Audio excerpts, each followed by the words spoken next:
Coming up here on the San Francisco 49ers Report, the Niners have signed a defensive tackle in the aftermath of the Kalia Davis injury, which we'll also talk about here on the show. And also, we have a new Talanoa Hufanga injury update, so stay tuned for all of that. First, Seahawks fans have been in my DMs. They're in the comment section here on the Niners Report on YouTube, and they have told me that we can't get to 136,000 subscribers. And I said, hold up, this is the largest independently run Niners channel on YouTube. People watch this program from every pocket of America and worldwide, and nobody who runs the Seahawks channel is coming close to the amount of subscribers that we have. I also told the Sea Chicken fans, they just don't know the faithful. They don't know the Niner gang or the Niner Empire. So I said, bet. Watch me. I think with this video alone, we can get to 136,000 subscribers. So if you're looking for Niners shows every single day, make sure you hit that sub button and let's shut those Seahawks fans up. Let's begin here with the Kalia Davis injury. This news coming out in the aftermath of the Niners preseason opener against the Tennessee Titans from over the weekend, and it really does set the table for the Niners signing that they just announced on X as a team. Kalia Davis, unfortunately, will need to undergo surgery on his knee after getting hurt against Tennessee. There are loose bodies behind his knee, and Kyle Shanahan saying during his news conference that Kalia Davis is going to miss about half the season. This is a big bummer for San Francisco because this is a young player who's emerging, a former late-round pick out of Central Florida who previously has had knee injuries.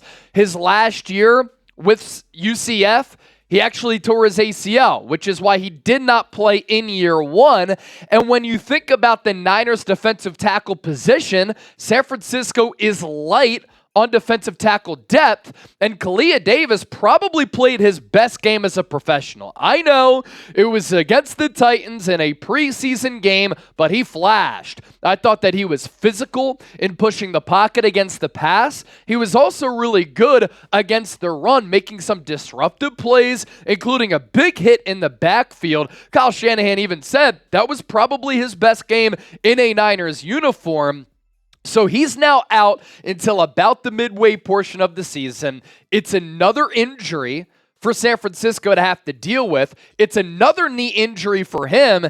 And you're looking at a player in Kalia Davis who has now played 3 regular season games in what is going to be year 3. And those 3 games all taking place last year in his second year in the National Football League. And this Niners 2022 draft class, outside of Brock Purdy, woof. Not good at all. Drake Jackson out for the season. Ty Davis Price, he's on the Eagles. Danny Gray, 1 career catch. Spencer Burford, mixed results. Samuel Womack might not make the team. Nick Zakelj having a decent training camp. Kalia Davis missing more time. Tariq Castro-Fields not on the team. Brock Purdy, top 5 in MVP voting last year, looks to be the future franchise quarterback and the current franchise quarterback for San Francisco. But pretty much the Niners, as of right now, have hit on 1 of their 9 draft picks from the 2022 draft class. That is not ideal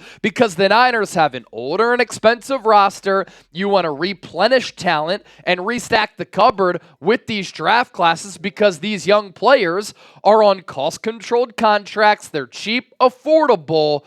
And I know that the Niners have a lot of ascending young players still on this team, even considering the 2022 draft class is looking to be a swing and a miss. But that 2022 draft class, just not good at all, which brings us to this Niners roster move in the aftermath of the Kalia Davis injury. San Francisco just announcing on X that they are signing former Chargers defensive tackle Nick Williams. This was in the works last night when former NFL quarterback and current podcaster Chase Daniel took to X and said the Niners signing former Chargers defensive tackle Nick Williams to a 1-year deal.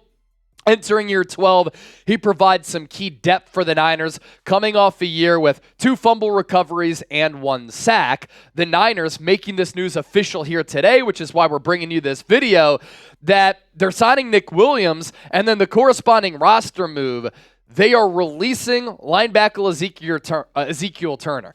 This is a player in Ezekiel Turner who used to play for the Arizona Cardinals, a lot of special teams ability, and he's a really good special teamer.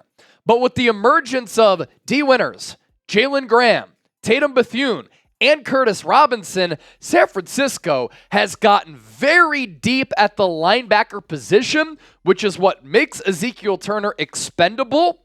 And the Niners are lacking depth at defensive tackle, which is why they're bringing in Nick Williams. More on the player here. 2013 7th-round pick out of Samford. He is 6'4", 310 pounds. He's very strong. He doesn't look like one of those fat and pudgy defensive tackles. Has played a lot of football, 157 career tackles, 8.5 career sacks. This is yet another player that played under Brandon Staley and has familiarity with Brandon Staley. Brandon Staley has had his fingerprints on a couple of Niners moves this offseason. The big one, he was an advocate for bringing in Leonard Floyd. The most recent, Nick Williams. He's made a lot of stops throughout his NFL career with the Pittsburgh Steelers, 2013, 2014. Not on the active roster, but that's how he got his NFL career started.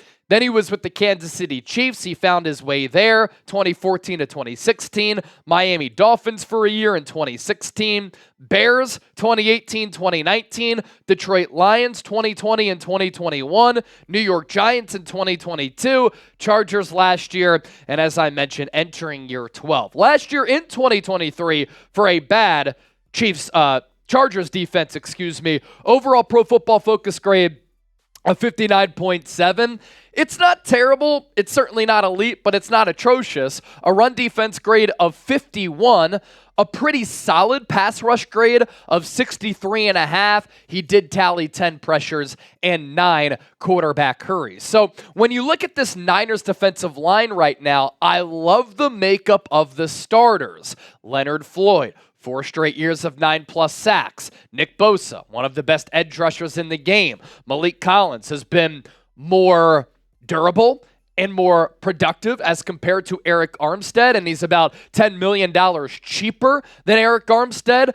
Javon Hargrave in much better shape this year. I think he's due for a rebound season. When you start to tap into the depth, though, for San Francisco, that's when things get a little bit worrisome and light. You have Yetur Gross-Matos, Alex Barrett, Robert Beal, Austin Bryant as backup defensive ends. I would not rule out another move for San Francisco at defensive end, and I wouldn't rule out another move at defensive tackle. You have Malik Collins and Hargrave as your starting defensive tackles, but then behind them, Kevin Givens, been with this team for a while. Jordan Elliott, free agency pickup, pretty solid against the run. Kalia Davis now injured. And then T.Y. McGill is kind of that roster periphery type of player. So Niners suffering some injuries. They continue. Are you worried about these injuries? Let's hear from you down in the comment section right now. Type Y for yes or N for no. Coming up next here on the program, we have a new Talanoa Hufanga injury update, some positive developments on this front, so stay tuned for that. We also want to welcome back Prize Picks as a presenting sponsor of the San Francisco 49ers Report. If you're into playing daily fantasy sports, Prize Picks is America's #1 DFS app with over 5 million active members, including myself and producer Chip. It's the easiest and most exciting way to play daily fantasy sports. Unlike other apps, Prize Picks is just you against the numbers. All you do is pick more or less on 2 to 6 player stat projections, and you watch the winnings roll in. So get in on the daily action with your friends and become a part of the Prize Picks community today. You can now win up to 100 times your money on Prize Picks, and I always love some of the deals that they have. Caleb Williams passing yard, only 1 passing yard gets you 1 win on Prize Picks every week in September. That's a shoo-in. Think Tyreek Hill will get more than 90.5 yards in week 1. Aaron Jones, you think he's going to run for more than 66.5 yards? Cook. You can also cook with our selections. Calvin Ridley, more than 899.5 receiving yards. T. Higgins, more than that same number. And then Cooper Kupp, I think if he could stay healthy, this is an easy one. More than 974.5 receiving yards. So, with Prize Picks, download the app for free, create an account, use the code CLNS at prizepicks.com/CLNS. You can get a first-time deposit match of up to $100. As for the latest around safety Talanoa Hufanga, we have an update on the All-Pro safety's recovery from his torn ACL from last November. He has a checkup with his doctor today on Thursday. So that happening today as we record this show. Kyle Shanahan saying this week that Hufanga's recovery is going very, very well. And if everything checks out with that check up with his doctor on Thursday, Hufanga could return to practice soon. This would be a big bolster to the Niners' defensive core because Talanoa Hufanga, an instinctual player, always putting his hat on the ball carrier, always making disruptive plays, finding a way to be around the football, force giveaways, and you can use him as a versatile chess piece. Here's what Hufanga had to say about his injury, and if things check out with his checkup, he's even said he hopes that he's ready for week one. Quote, the goal is to be ready for week one. The goal is to be in training camp, not at the very beginning. We're past that now, but to ramp up correctly. So it's not just throw me out to the wolves and good luck, but try to be smart with that. We've had plenty of conversations with the training staff, putting me in the best possible situation to succeed. As for what has happened at the safety position with Hufanga on the sideline, Jair Brown has had a good camp. He flashed very limitedly. That's not a word. In a limited way in the preseason opener against Tennessee. He's a prime breakout candidate for me going into year two. I thought he filled in very nicely for Hufanga last year. George Odom, a career special teamer, has been much more than that during training camp, and he could start at safety week one if Hufanga is not ready to go. And then Malik Mustafa, the rookie who is built like a mini hybrid linebacker, just an excellent athlete who had a great preseason opener against Tennessee, the goal line stuff, the special teams tackle, really good range and physicality. He is a hitter. So that's been the situation at safety without Hufanga. And with Hufanga, we know what type of player he is. 2 years ago in 2022, he was the first-team AP All-Pro. And last year, while the Niners do hide him a little bit in pass coverage sets, because he struggles a little bit there, his Pro Football Focus numbers, pretty good. Overall grade of 70.5, pass rush grade of 76.3, run defense grade of 77.1, a coverage grade of 66.3. The PFF grades are not the end-all, be-all. I think with the player like Hufanga, sometimes it comes down to the eye test, and the eye test to me, with the impactful plays that he makes, putting his fingerprints throughout the duration of a ball game, are much better than what some of the overall statistics and analytics can be. I will say this, though. I do wonder if this is Hufanga's last year with San Francisco. I put this out on X the other day. Given what he could demand in NFL free agency if he plays well and he's healthy, Malik Mustafa and Jair Brown could be the future safety tandem for the Niners. Much more affordable and still a lot of upside. That's an intriguing 1-2 punch on the back end. Keep in mind, this is the harsh reality with where the Niners are at right now. It's really difficult to pay everybody when you're already paying a lot of premium contracts to premium players, so that will lead to difficult decisions and players having to go elsewhere, like Eric Armstead being let go, like maybe a Talanoa Hufanga going somewhere else, because the Niners have started some of these contract negotiations with players like Diamador Lenore and Charvarius Ward, so you kind of have to pick amongst a couple of different players, and some of these players might have to be wearing a different uniform.